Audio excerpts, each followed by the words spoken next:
Welcome to Why They Fail, the podcast that pulls back the curtain on why continuous improvement efforts fail.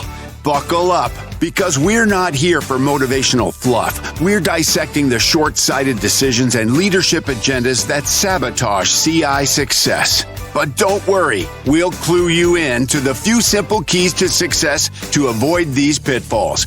If you're ready for the truth, let's do this. Welcome to Why They Fail, the podcast that picks apart the wreckage of continuous improvement efforts. I'm your host, Kevin Clay, a Lean Six Sigma Master Black Belt of over 25 years and mentor at Six Sigma Development Solutions. I'm here to tell you the stories of leadership agendas and short-sighted decisions that derail CI projects. We're not sugarcoating anything in this podcast. Get ready for a raw, unfiltered look at the reasons why so many continuous improvement efforts fail. But don't worry, this is not a doom and gloom podcast. We are also going to show you the insanely simple key to avoiding these pitfalls and building a phenomenal, sustainable CI endeavor. Let's dive in. In our last episode, we delved into the idea of whether your continuous improvement program is just a fad diet for your business. We talked about how, much like personal weight loss journeys, organizations often chase quick fixes only to see their continuous improvement efforts crash and burn. We shared the sobering statistic from Aerofill Technologies president Pat Bergen, who noted that out of every 100 companies undertaking continuous improvement, a staggering 96 either fail or quit within 18 months. We explored common pitfalls like the Lone Ranger approach, where a single greenbelt is expected to save the world without proper support or infrastructure. We also discussed the dangers of stepping in someone else's sandbox, leading to turf wars and demoralized belts, and the futility of trying to solve world hunger by assigning overly broad projects. Finally, we highlighted how continuous improvement can become leadership's new toy, leading to arbitrary projects based on personal agendas rather than data-driven needs. The core message from last time was clear: ditch the quick fixes and build a strong foundation. Today, we're diving into a specific type of failure that I've encountered far too often, one that truly baffles me as a master black belt. This issue reveals a fundamental misunderstanding of continuous improvement, particularly the Six Sigma part of Lean Six Sigma. The episode is called "Why Do We Need Capability When We Have Go No-Go Gauges?"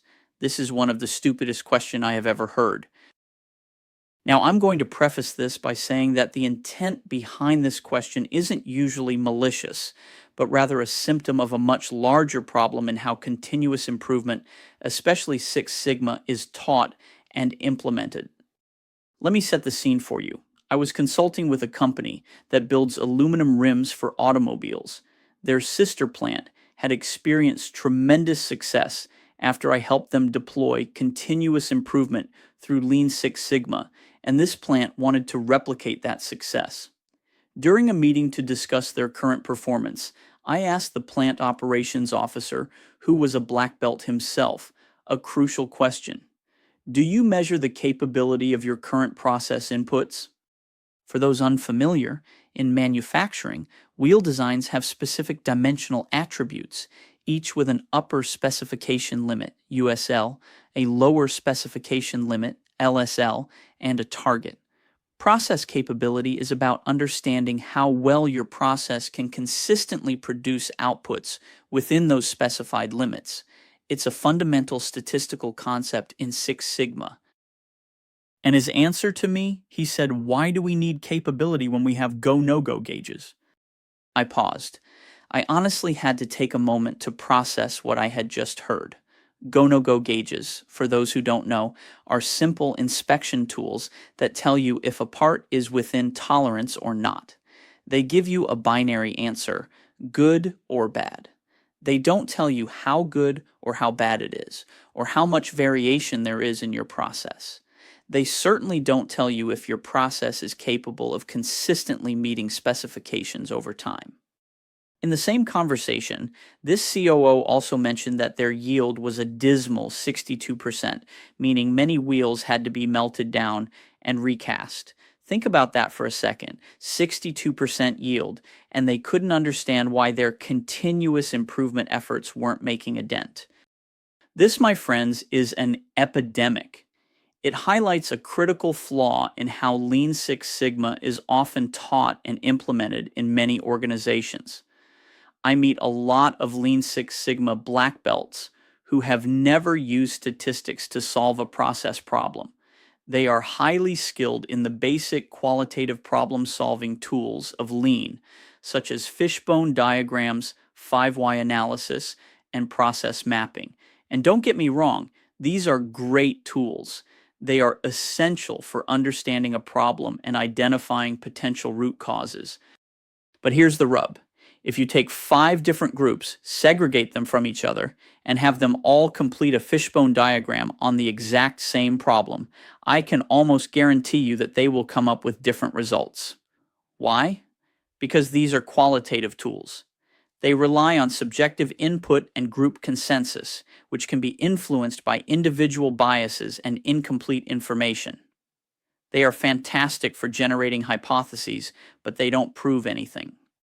The true power of Six Sigma, the Six Sigma in Lean Six Sigma, lies in its reliance on data and statistical analysis to validate those hypotheses and identify the actual root causes. This is where topics like hypothesis testing come into play.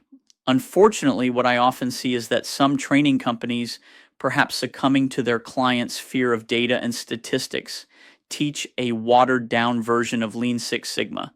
They might completely leave out core statistical topics like hypothesis testing, replacing them with more qualitative tools. This leaves newly certified belts ill-equipped to truly tackle complex process problems and achieve sustainable improvements. It's like giving someone a chef's hat and telling them they're a master chef after they've only learned how to chop vegetables. They might be proficient at basic tasks, but they lack the fundamental understanding of flavors, cooking techniques, and scientific principles that make a true chef. Similarly, a continuous improvement effort without a strong statistical foundation is like building a house without a proper blueprint. It might stand for a while, but it's bound to crumble under pressure. The COO's question, why do we need capability when we have go-no-go gauges, perfectly illustrates this problem. It's a statement born from a lack of understanding of what true continuous improvement, especially Six Sigma, is designed to achieve. Go-no-go gauges tell you if you're hitting your target now, but process capability tells you if you'll continue to hit your target in the future and how much variation you have to work with. It's the difference between reacting to problems and proactively preventing them. When a company is only focused on go-no-go, they are focused on inspection, not improvement. They are sorting the good from the bad after the fact, rather than understanding and controlling the process that produces the good and the bad. This is why their yield was so low. They were constantly reacting to defects, melting down bad parts, instead of identifying why those defects were occurring in the first place and improving the process to prevent them. This brings us back to the simple key to success we talked about in the last episode, building a strong foundation. And a crucial part of that foundation is a deep and unbiased understanding of your processes through data. Without robust statistical tools like process capability analysis and hypothesis testing, you're not truly understanding your process. You're making decisions based on assumptions and gut feelings rather than objective evidence. So, how do we avoid this trap? First, when engaging in continuous improvement training, ensure it's comprehensive. Don't shy away from the statistical tools. They are the backbone of Six Sigma and provide the rigor needed for true problem solving. Second, understand that continuous improvement is not just about applying tools. It's about changing the way your organization thinks and makes decisions.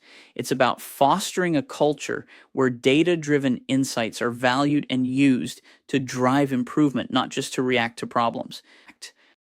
Remember, Lean Six Sigma is a methodology in which decisions are based on data.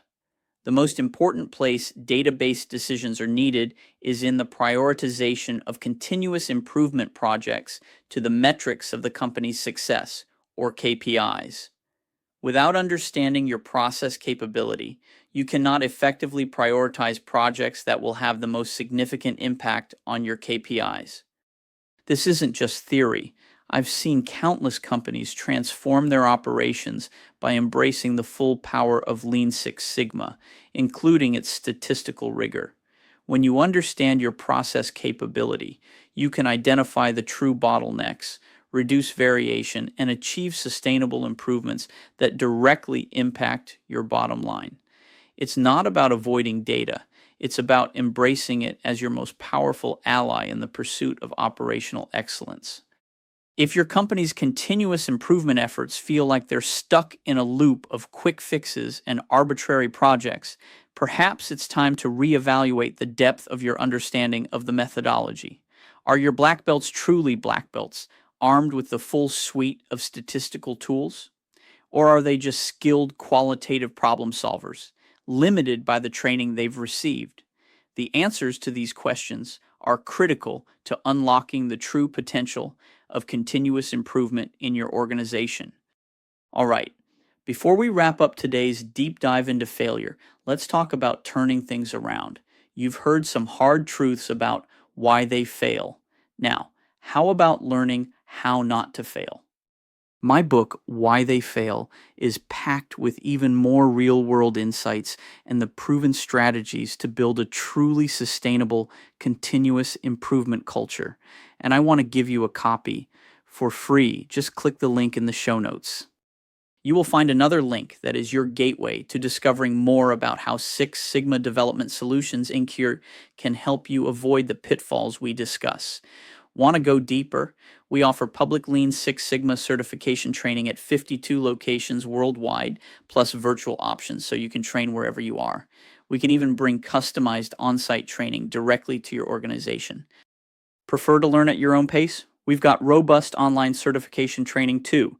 Don't wait for your CI efforts to become another statistic. Click the link in the show notes, or if you want to talk it through, call us directly at 866-922-6566. That's 866-922-6566. Get your free book and start building success today.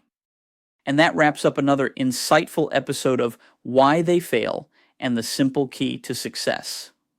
Today, we dissected the frustrating reality of continuous improvement efforts that fall short due to a fundamental misunderstanding of process capability and the critical role of statistical analysis.